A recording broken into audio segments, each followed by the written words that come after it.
Welcome to Family History Mysteries, a podcast that tells the stories uncovered through family history research, the unexpected stories of everyday people. I am an avid family historian who has been compiling my family tree for over 15 years, with nearly 20,000 people recorded in my trees.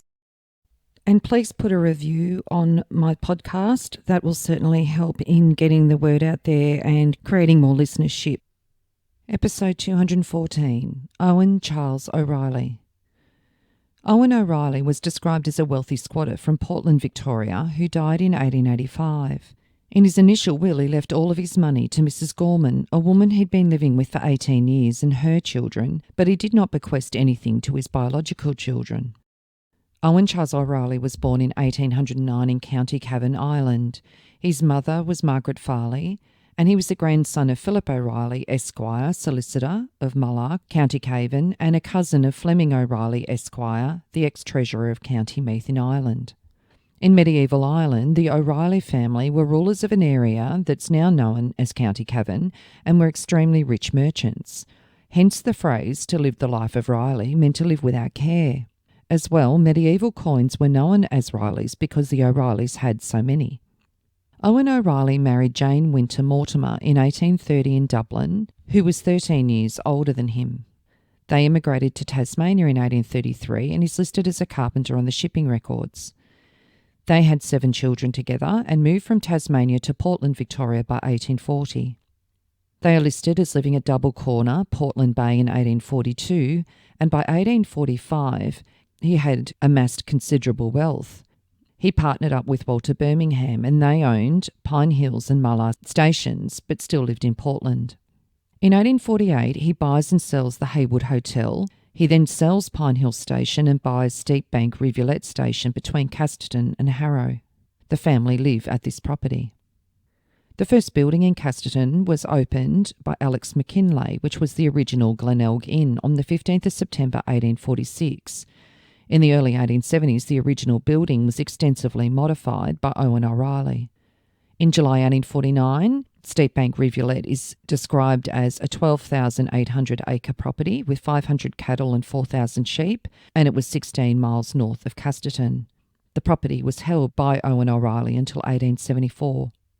2 years later, he purchased Cashmere, which was 7,060 acres.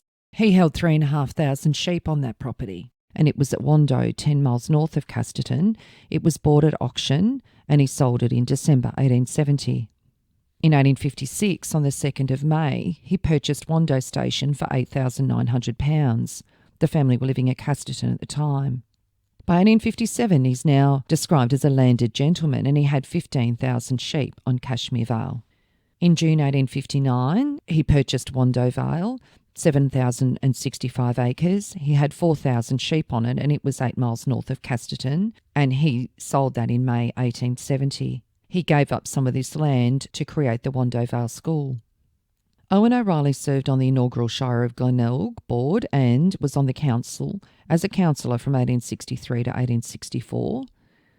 In 1868, on the 3rd of December, James O'Gorman assaulted Owen O'Reilly, and Mrs O'Gorman was being sheltered by Owen O'Reilly from her violent husband.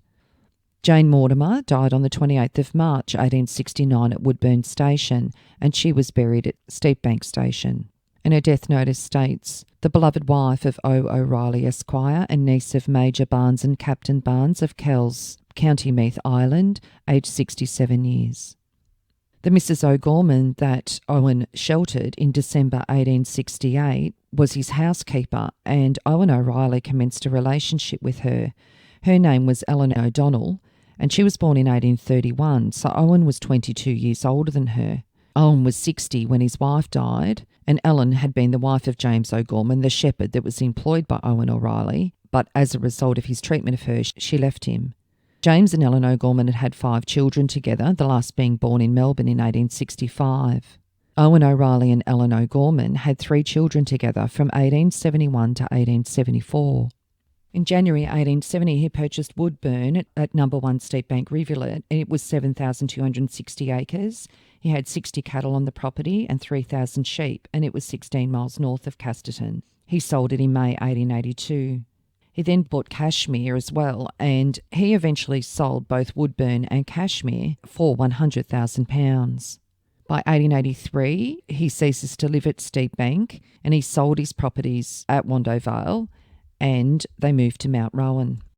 An interesting aside was that Owen tried to have his son set up with Mary MacKillop. And it says, in spite of Mary's efforts at detachment, we hear from Sister Mechtilde in her history of the Institute that she had many difficulties to overcome and suffered through the attention paid to her by a gentleman of wealth and position who desired to wed her. But Mary had determined to give herself to God alone and resisted his overtures. And there's another mention saying Mr. Owen O'Reilly, a wealthy squatter, met Mary at Mrs. Finn's and lent her money to pay for the piano which we had at the cottage. She paid a visit to Mr. O'Reilly, who wished very much to make a match between her and his son Owen Jr., but Mary had decided to take the better part. Owen acquired property at Mount Rowan, which was near Ballarat, and this is where he died on the 6th of March 1885 at the age of 76. He's buried at the South Portland Cemetery. Ellen died at Portland and she's also buried in this cemetery. On the 11th of March 1885, in the Mount Alexander Mail, it says, some time ago Mr. Owen Charles O'Reilly, squatter, recently of Wando Station, Western District, purchased the residence of the late Mr. MacLeod at Mount Rowan. His wife was dead and he was living with a Mrs. Gorman who passed under the name of Mrs. O'Reilly, and by her he had children. A short time since, Mr. O'Reilly took ill, and on Friday morning last, the doctors attended him and performed a slight surgical operation, which greatly relieved him. During that morning, it is said the priest visited him, and during the interview it transpired that O'Reilly had willed £50,000 to Mrs. Gorman and a large sum to each of her children, to the exclusion of his legitimate family. The priest, it is said, pointed out to the deceased the impropriety of this disposal of property, and he then promised to make a new will. He, however, died on Friday afternoon. Previous to his death, he appeared to be much better, and Mrs. Gorman was alone with him. A few minutes after the nurse returned to the rooms, and shortly after O'Reilly died. As there seems to be some mysterious and suspicious circumstances surrounding the case, the authorities deemed it necessary to hold an inquest, which commenced yesterday but is not concluded. And in the Melbourne Argus, on the 11th of March, sudden death of a wealthy squatter, Ballarat. An inquest was commenced today at Mount Rowan before Mr. Thompson, the coroner, on the death of Owen Charles O'Reilly, a wealthy squatter lately resident near Portland, who died suddenly on Friday. The deceased had been living with Mrs. Gorman for the last 18 years and had left £50,000 to her and £2,000 each to her children, utterly ignoring his legitimate children. Before his death, O'Reilly was persuaded by Father Marshall, a Roman Catholic priest, to provide for his son James, but before provision could be made by his will, O'Reilly died. The following evidence was taken today. Annie Rodriguez deposed that she was a sick nurse residing in Portland. The deceased sent for her from Portland to attend to him. On Friday, the doctors visited the deceased, and he was then in awful pain and quite willingly agreed to be put under chloroform. One doctor left the place and the other doctor remained for some time. The deceased was then coming to and wanted to get out of bed. The witness left the room and Mrs. O'Reilly, or Gorman, remained with him. A few minutes afterwards, the witness again went to the deceased. He was breathing rather heavily and the witness gave him a little drink. He complained that his legs were paining him. He then shivered, and about 20 minutes after the witness had put hot bricks on his feet, he died very quietly. Ella Gorman deposed that she was a married woman. Her husband had deserted her and she'd been housekeeping for Mr. O'Reilly for 18 years. The deceased's last illness commenced about 3 weeks since whilst in Portland. The witness gave the deceased nothing to drink when she was in the room with him. On Friday, when the nurse went out, the witness noticed a change in the deceased and at once called the nurse in. The deceased did not speak. Dr. Eastwood disposed that he could not say from the decomposed state of the stomach whether poison had been used. He had removed the stomach for analysis. Dr. Pinnock said he'd attended the deceased. He was suffering from a bladder complaint. He heard about 2 o'clock on Friday that he had died. The doctor was astonished, as judging by the condition in which he left him, he did not think that death would have resulted so soon. Nothing but chemical analysis would show if poison had been administered. In case of the failure of the analytical evidence as to poisoning, he would say that death had resulted from syncope. John Marshall, a Roman Catholic priest residing at Casterton, deposed that he saw the deceased Monday and Tuesday. The deceased never spoke about altering a will. The witness spoke to the deceased about his son, James O'Reilly. At one time, the deceased was very much against his son and had said that he would not give him a loaf of bread.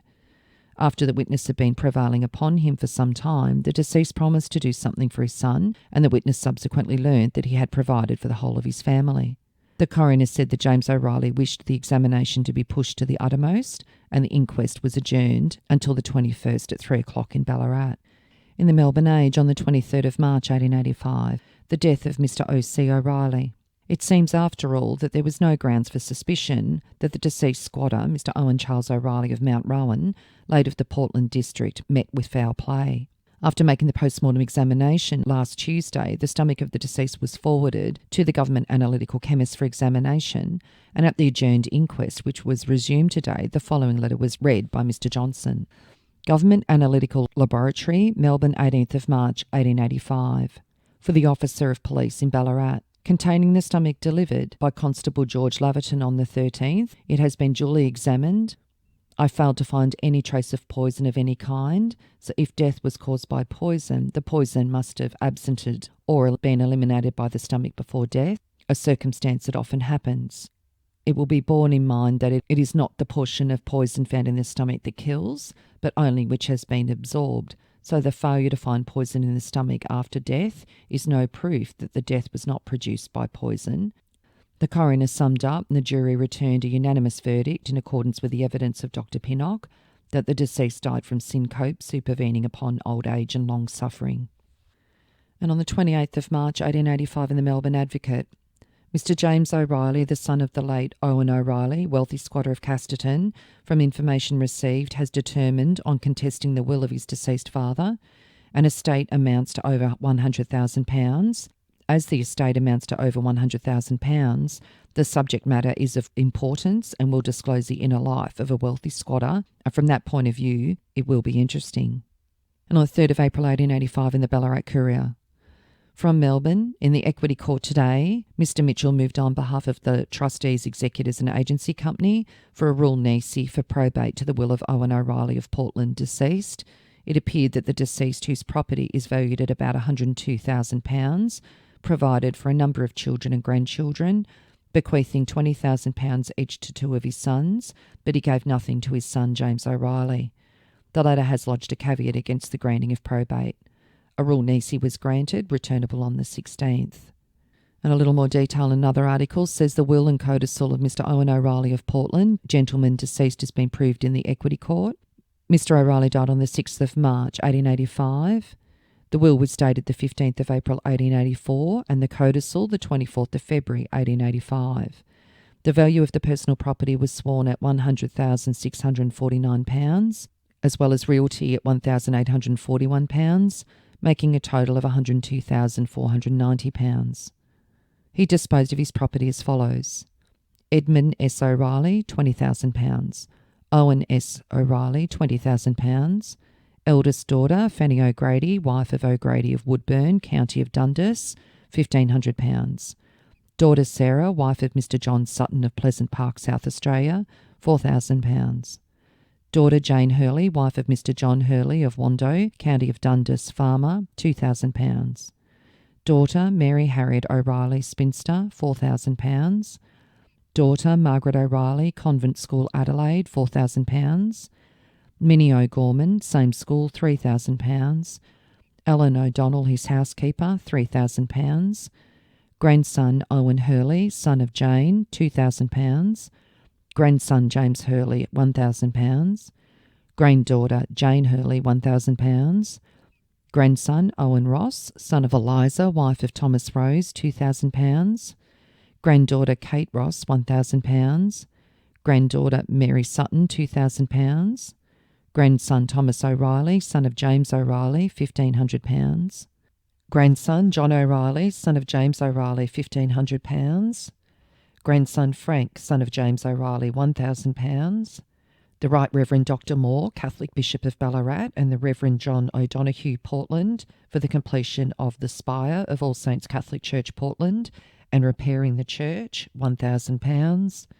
Archdeacon Slattery, Geelong, for the local Catholic orphanages, £1,500. Reverend J.F. Marshall, an annuity of £50 so long as he remains at Casterton. Reverend J. O'Donoghue, or his successor, clergyman of All Saints Portland, an annuity of £50. By his codicil, the deceased revoked the bequest of £1,000 to Bishop Moore and Reverend John O'Donoghue on the grounds that he'd already paid to the latter. So his children with Jane Winter Mortimer. Fanny Julia O'Reilly was born in 1831 in Dublin. She married Geoffrey O'Grady when she was 14. The marriage record states on the 17th of August at the residence of the bride's mother at Steepbank by Reverend Kavanagh G. O'Grady, Mount Gambier, to Fanny Julia, eldest daughter of Owen O'Reilly, Esquire of Woodbourne Station.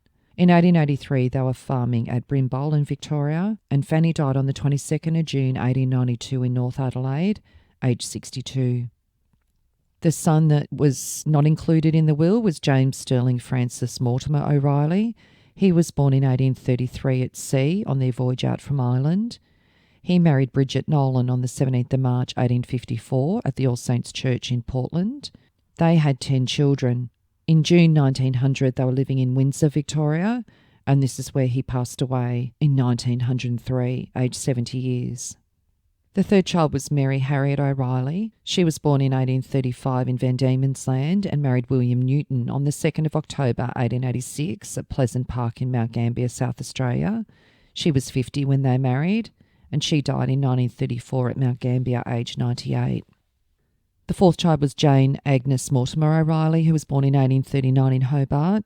She married John Hurley in 1862 in Victoria, and they had 7 children, and she died in 1903 at Wando Vale, aged 64. The fifth child, Owen Walter O'Reilly, was born in 1842 in Launceston. He married Ellen Constance Malone on the 11th of February 1868 at Woodburn Station, and Ellen was the 6th daughter of Lawrence Malone Esquire, a merchant from Dublin and Corbally Hall, County Kildare. They had one surviving child, a daughter, Mary Jane, in 1871, and Owen died in 1872 in Geelong, aged only 30. The sixth child was Sarah Marion Josephine O'Reilly, who was born in 1845 in Port Phillip. She married John Charles Sutton on the 1st of September 1868 at Pleasant Park Estate at Tarpeena, South Australia. They purchased this property and had 8 children, and she died in 1910 at Soldiers Hill near Ballarat, aged 66. The seventh child was Elizabeth O'Reilly, who was born in 1848 in Portland.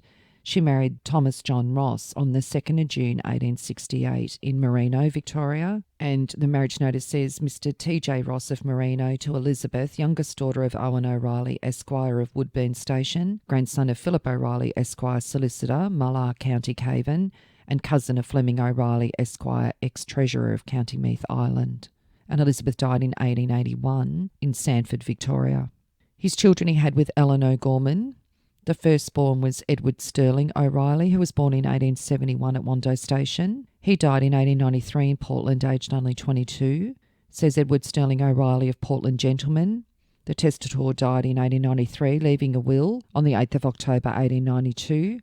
The estate, which was all personal funds, was valued at £33,330 and is left to the testator's mother absolutely. The second child was Margaret Ellen O'Reilly, known as Maggie. She was also known as Margaret Gertrude O'Reilly, and this is the name the lawyers used in the will. She was born in 1872 at Wando Station and married Robert Sutherland Matheson in 1889 in Victoria. Robert died in 1896, and then she married Norman Lodge in 1904. And Maggie died in New Zealand. So suddenly at her residence, Woodburn Villa, East Road in Invercargill, on the 15th of January 1907, Margaret Ellen, beloved wife of Norman Lodge, aged 36 years. And the third child that he had with Eleanor Gorman was Owen Sterling O'Reilly. He was born in 1874 in Wando Station, Victoria, under the name of Owen Sterling. He married Selina Wraithall, known as Lena, in 1894, and Owen died on the 14th of October 1896 at Leslie, Albany Road, Toorak, Victoria, aged only 22. It says in his death notice that he died of an abscess of the lungs after a short illness. So the interesting story of Owen O'Reilly, where he amassed quite a lot of money, but in the end, for reasons unknown, James O'Reilly, his son, was not included. However, he did look after the children of James O'Reilly in his will. If you are interested in sharing your story on my podcast, Family History Mysteries, please go to my Facebook page and send me a message. If you would like some assistance in filling in the gaps in your family tree to see what mysteries you solve, please get in touch. And don't forget you can have early access to episodes by subscribing, and you'll also gain access to bonus episodes.